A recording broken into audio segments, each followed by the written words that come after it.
শরীয়তপুর জেলা জাজিরা থানাধীন বিলাসপুর ইউনিয়নের চেয়ারম্যান পদে কুদ্দুস ব্যাপারী এবং জলিল মাতব্বর উভয়ই প্রতিদ্বন্দ্বিতা করেছিলেন। তো উক্ত নির্বাচনে কুদ্দুস ব্যাপারী তিনি জয়ী হন এবং জলিল মাতব্বর তিনি পরাজিত হন।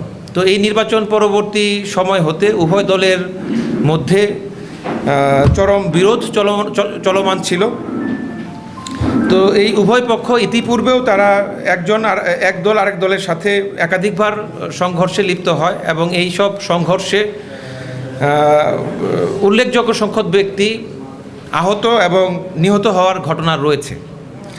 এরই জের ধরে গত 5 এপ্রিল 2025 তারিখে সকাল 07:30 ঘটিকায় প্রথম ঘটনাস্থল শরীয়তপুর জেলা জাজিরা থানাধীন বিলাসপুর ইউনিয়নের কাজিয়ারচর গ্রামের জসিম উদ্দিন ইঞ্জিনিয়ারের বাড়ির সামনে উভয় পক্ষ এলোপাথারিভাবে ককটেল বিস্ফোরণ ঘটিয়ে জনমনে আতঙ্কের সৃষ্টি করে এবং বেশ কয়েকজন আহত হয়।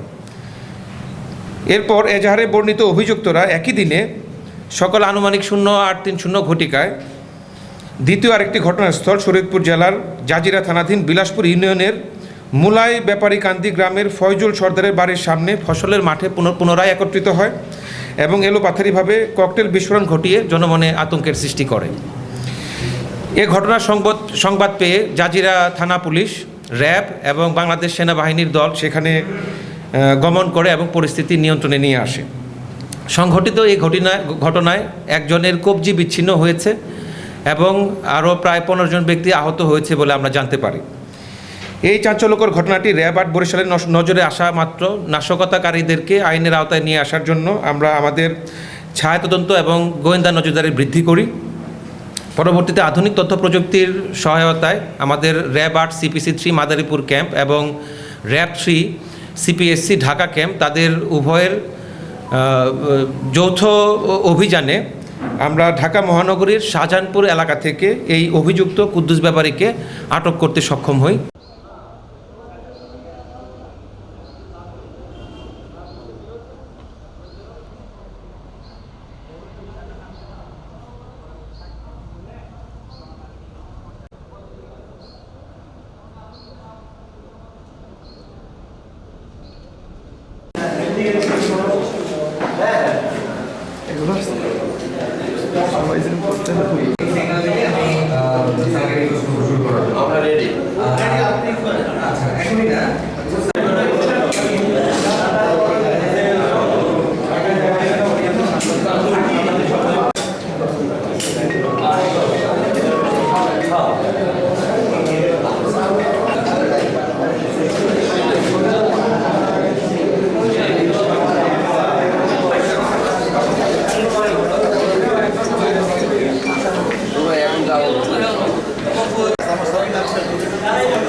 চেয়ারম্যান সাহেব এতগুলো কোনো পাইলেন কই?